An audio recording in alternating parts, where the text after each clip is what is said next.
Il y a beaucoup de démagogie derrière ces mesures. Bon, évidemment, il y a l'exemplarité à la clé, mais franchement, quand on parle d'un ancien Premier ministre, hormis les nominations en cascade de l'actuel président, un ancien Premier ministre, c'est un personnage considérable, normalement, sur la Ve Même République. s'il est resté 3 mois à Matignon. Alors là, justement, ce qui ne va pas, c'est ce qu'a fait le président Macron de nommer de manière trop légère une succession de premiers ministres, alors qu'il y a ce type de conséquences. Il n'a pas réfléchi à ce contre-exemple que ça représente pour les Français, mais et j'ai l'impression que le Premier ministre Lecornu, pour le coup, il court après l'opinion. Et ça, c'est très, très, très dangereux, parce qu'au début, ça marche, mais après, on est englouti. Comme les premiers révolutionnaires terminent toujours victimes de leur révolution. Abel, Là, ce symbole, ça, tu y es Non, mais attaché? pour moi, il va même pas assez loin. Pour moi, fallait tout sucrer. À la limite que pour le président de la République, l'ancien président, on garde parce que c'est vraiment la fonction suprême. Ok. Pour moi, fallait supprimer tous les avantages. Et ensuite, faut que ce ne soit qu'une première étape. Faut s'attaquer aux 1200 agences qui nous coûtent 80 milliards. Tu rajoutes les ODAC, ça monte à 150 milliards. Faut s'attaquer aux 70 000 fonctionnaires qui gagnent plus de 15 000 euros Je par pense mois. que ça, c'est plus compliqué, tu vois. Je pense Oui. que c'est plus facile de s'attaquer à 17 Évidemment. anciens premiers ministres que s'attaquer aux agences, que s'attaquer à ce que tu viens Et d'écrire. ça sera dans le temps et ça se fera pas avant la prochaine présidentielle. Mais il faut que cette étape soit le début d'un cheminement. Parce que si Pas on la s'arrête là, on sera encore dans la politique du lama et je vais pas refaire le bruit du crachat comme la dernière fois. Oui, alors moi j'ajouterais un complément à ce que vient de dire Abel. Je comprends sa sensibilité, mais c'est que le jour où on va supprimer les agences, là ça va coûter un bras parce que ces gens-là seront licenciés, etc. Ça me rappelle un ami designer qui disait, quand je vais avec un client, on me dit toujours fais-moi un prix, ça te fera une référence. Et il m'avait dit, alors le jour, celui à la fin à qui je vais pas faire un prix, qu'est-ce qu'il va prendre? Oui, c'est parce que les agences, derrière, il y a des emplois, et ce sont des gens qui vont se retrouver à Pôle emploi, ça aura un coût pour la collectivité, c'est ce que tu dis. Alors, Oui, Barbara. bien sûr. Sur ces 4,5 millions d'euros que ça nous coûte par an, il y a 3 millions sur simplement la protection policière.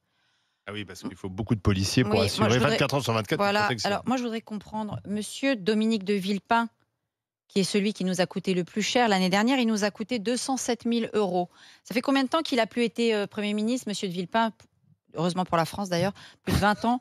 Donc, on fait le calcul sur 20 ans, combien il nous a coûté, monsieur de Villepin. Pourtant, je pense qu'il peut se payer une... Alors lui-même a dit qu'il était d'accord pour la suppression de ces avantages. Oui, depuis une semaine. Parce que pourtant, monsieur de Villepin, je crois, n'est pas dans le besoin. Il vient de s'acheter un des appartements les plus chers de Paris. Et je pense qu'il peut se payer une sécurité privée. Il aurait pu d'ailleurs la refuser. Jean Castex, Oui, par exemple, l'a alors, refusé. Castex, il nous a coûté l'année dernière 4 225 euros. Voilà, monsieur Sur une année. Castex, sur une année, Voilà. il est digne de la fonction. Madame Cresson et monsieur Jospin nous ont coûté 157 000 euros. Monsieur Raffarin, 150 000. Madame Cresson, c'est Mais- pire que Villepin, parce qu'elle a été Première ministre dans les années 90. Donc Oui, mais si, monsieur Villepin- si tu cumules les 150 000 euros sur 20 ans... Je ne sais pas quelle est l'activité professionnelle et économique de Madame Cresson, mais enfin, monsieur de Villepin, lui, je pense que financièrement, ça va. Et il peut se Il payer a pas besoin de aussi ça. une protection policière privée. Il a des amis, notamment ses amis qataris, qui sont venus nous aider pendant les JO avec leur propre police. Je pense que monsieur Villepin, qui est à 2 doigts d'avoir la nationalité qatari, pourrait se faire protéger par la police qatari. Sur Paris, il n'y a pas de problème. Hein. De toute façon, Paris a pratiquement été vendu en totalité au Qatar. Donc voilà, non mais franchement, comment monsieur de Villepin peut nous coûter 207 000 euros? Voilà. Donc il faut supprimer tout ça. non mais ça n'est que le début. Il y a la haute fonction publique. Et alors, il y a un autre secteur aussi qui est magnifique, c'est les ambassades. Ah, les conseillers culturels, et les conseillers machins, et les conseillers trucs. Les ambassades, j'ai vu plusieurs études là-dessus, et des commentaires de gens couverts d'anonymat, bien sûr, qui travaillent dans les ambassades et qui disent, si vous saviez la gabegie que c'est le monde des ambassades, où là, alors là, ça tartine aussi les centaines de milliers d'euros, sans parler des grandes réceptions de l'ambassadeur, et c'est pas avec des Ferrero Rocher, je peux vous dire, à 5 mais balles tout ça, la c'est boîte. du populisme. Oui, très, bien très sûr, bas de bien sûr, gamme, bien sûr. franchement, hein. Mais oui, bien sûr. Mais toi, bien sûr, c'est l'analyse, c'est une analyse de fond, et moi, c'est le populisme. Oui, mais Écoute, je non, mais pense que reconnais... 207 000 euros par an, je suis désolée, il a qu'à vendre la moitié de son duplex, ça lui permettra de se Oui, payer mais une protection privée. Emmanuel reconnaît que quand ce sont les grandes gueules qui proposaient la suppression de ces avantages, ils étaient traités de populistes. Quand c'est M. Lecornu, tout le monde applaudit. Donc finalement, on avait peut-être raison d'exiger un peu plus d'exemplarité. On n'a pas besoin... Moi, je comprends, ça fait partie des ordres de la République. Oui, Mais enfin, sincèrement, quand tu vas mais dans si un on roulait ministère... sur l'or, il n'y a pas de problème. Quand tu vas hein. dans un ministère... tu vois des huissiers avec des gants blancs, tu vois des services. C'est un restaurant, il y a un restaurant dans chaque ministère. Enfin, tout ça, c'est des choses qui paraissent aujourd'hui. Au moment où si on n'était pas endetté, si on roulait sur l'or, très bien. Mais au moment où on va proposer de geler les retraites des Français, par exemple, qu'on va proposer de raboter telle ou telle chose, peut-être que là, il y a des choses à faire. Pourquoi pas dans l'ordre du symbole, mais il faut quand même pas nier, en s'enflammant de manière un peu révolutionnaire avec un langage vindicatif autour de ça, il faut pas oublier non plus que ça représente peanuts dans le budget de l'État. Rien. Ça c'est vrai, tout est peanuts. L'AME c'est peanuts, les aides au développement c'est peanuts. L'AME c'est 1 milliard, là on parle de quelques millions de rien du tout, et le jour où il y aura un Premier ministre assassiné, on en reparlera. Oui, bon. Non mais on parle pas des premiers ministres en fonction. Un ancien Premier ministre. Pour l'instant, c'est des profs qu'on décapite et des journalistes qu'on assassine à coups de Kalachnikov. C'est pas encore les premiers ministres. Et même en ce qui concerne les agences, est-ce que tu trouves normal qu'il y ait des agences d'aménagement du territoire qui chaque année signent des conventions pour se dire attention, faut pas qu'on fasse les mêmes missions cette année.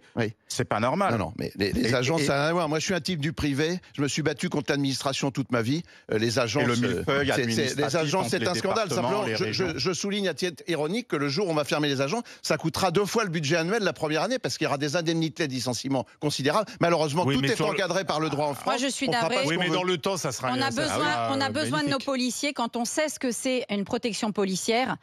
Il y a énormément de Français qui sont mis sous protection policière et voilà. Et c'est pas agréable d'être sous protection policière, je peux vous le dire. Et franchement, la police, elle a autre chose à faire que de protéger des personnalités publiques, y compris parce que le problème, c'est qu'on vit quand même dans un pays où pour 2-3 mots qu'on a pu dire sur une antenne publique, on est obligé de mobiliser la police pour vous protéger parce qu'on vit quand même dans un pays où il y a quand même des grosses bandes de tarés, notamment sur les réseaux sociaux, qui vous menacent. D'ailleurs, c'est toujours pas judiciarisé. Des années après, il continue à courir dans la nature. Donc moi, je suis désolée. Un Premier ministre, il a davantage les moyens de se payer éventuellement une protection privée ou bien ponctuellement. Mais ad vitam aeternam, la police. S'il y a une menace, c'est normal que ce soit l'État qui protège. S'il y a une menace, c'est la mission régalienne de l'État. Mais c'est pour ça, je te dis, en plus, il y a toutes les personnalités publiques qu'on est obligé de protéger dans ce pays à cause de tous les tarés qui règnent et qui sont contre la liberté d'expression. Et on a là certains, excusez-moi, Édith Cresson, tu l'as dit toi-même, ou Monsieur Jospin. Non, mais je peux aller plus loin. H24, ils ont des flics avec eux. Jusqu'à présent, les anciens ministres de l'Intérieur bénéficiaient d'une protection policière à vie, et c'était pas encadré.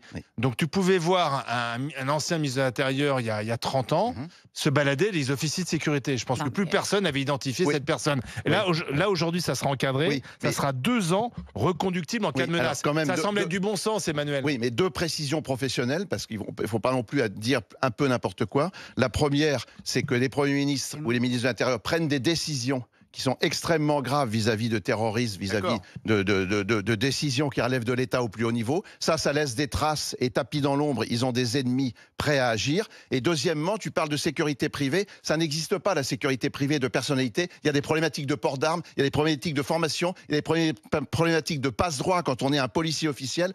On ne peut pas substituer une sécurité dite privée en dehors même de ce que ça coûte à la sécurité officielle des voyages officiels. Mais on est d'accord, Emmanuel, mais on peut faire preuve de jugeote, on peut identifier s'il y a une menace, on peut la mesurer. Encore une fois, en parlant d'anciens ministres de l'Intérieur, que toi-même tu as oublié, si je te citais des noms de ministres de l'Intérieur. Comment il s'appelle le socialiste Daniel Vaillant, par Daniel exemple. Vaillant. Je pense que personne n'est capable de reconnaître Daniel Vaillant. Des gens qui ont été ministres de l'Intérieur pendant 3 mois, est-ce qu'ils ont besoin d'une protection policière à vie? C'est une question de bon sens. Et même Laurent Fabius, qui a été Premier ministre sous Mitterrand, est-ce qu'en 2025, il a encore besoin de toucher des choses parce qu'on est sous les ordres de la République? Alors que c'est dépend de la conception qu'on a de l'État. Si on veut un État misérabiliste, allons-y. Non, on veut avoir un État sobre. On veut la justice sociale. Je crois pas qu'en Suède, ce soit misérabiliste. Jusqu'où la justice sociale? Regarde ce qui se passe dans les pays du Nord. Ni en Suède, ni en Suisse, c'est misérabiliste, je crois. Les pays du Nord où un Premier ministre a été assassiné, effectivement. Olof Palme. Voilà. Oui, aux États-Unis aussi, il y a plein d'autres pays où il y a des premiers ministres qui ont été assassinés. Mais ce que dit Sébastien Lecornu, c'est on ne peut pas demander aux Français de faire des efforts si ceux qui sont à la tête de l'État n'en font pas. Donc c'est peut-être pas de l'ordre du financier, c'est surtout de l'ordre du symbolique. Là où Monsieur Lecornu ne va pas jusqu'au bout des choses, c'est qu'il ne s'attaque pas au budget de l'Élysée. Alors il peut pas. Qui était prévu en augmentation dans le budget de M. Bayrou. Voilà, donc le problème, c'est que le budget de l'Élysée continue les tapis, d'augmenter. Donc là, il y a un moquette. problème. Il ne s'attaque pas aux anciens présidents de la République, la patouche. Et là, il y a aussi quand même des choses qui paraissent surprenantes. Moi, je ne comprends pas que des anciens Payer la présidents de la rente. République Il faut préparer la rente de M. soient Macron. finalement financés alors que même aujourd'hui travaillent. Quand ces anciens présidents quittaient le pouvoir, âgés, et comme François Mitterrand qui est mort un an après, qu'on lui donne un endroit, etc. Mais quand on voit un Nicolas Sarkozy, un François Hollande qui sont toujours en activité, l'un faisant des conférences, l'autre étant député, est-ce qu'on doit financer autant Je veux pas convoquer l'ombre du général, mais enfin... De Gaulle, quand il a quitté, il a démissionné déjà, la grandeur de la démission de De Gaulle, l'homme qui avait pourtant sauvé la France. Il a fait quoi ensuite? Il se trimballait tout le temps. Alors, il avait un policier, oui, parce que c'était quand même le général de Gaulle, mais sinon, il menait une vie simple. D'ailleurs, il avait un petit cahier dans lequel il comptabilisait ce qu'il devait rembourser chaque mois. Exactement. Voilà. Mais excusez-moi, c'est ouais. vrai que ça avait une autre gueule. C'est vrai que les barbouzes, ça avait vraiment de la gueule, t'as raison. Ah d'accord. Je ne savais pas qu'en plus tu pensais que le général de Gaulle n'était même pas une personne à honorer. Quand tu parles de la protection du général de Gaulle, je vois que vraiment. Il avait une protection qu'on appelait les barbouzes. Oui. Comme le dit ton frère, je vois que tu es sous l'emprise du toutou du Touquet. Oui. Mais merci pour cette attaque personnelle qui est ta caractéristique. Ton frère a raison de l'appeler le toutou du Touquet. Je te parle pas de toi, je te parle d'Emmanuel Macron.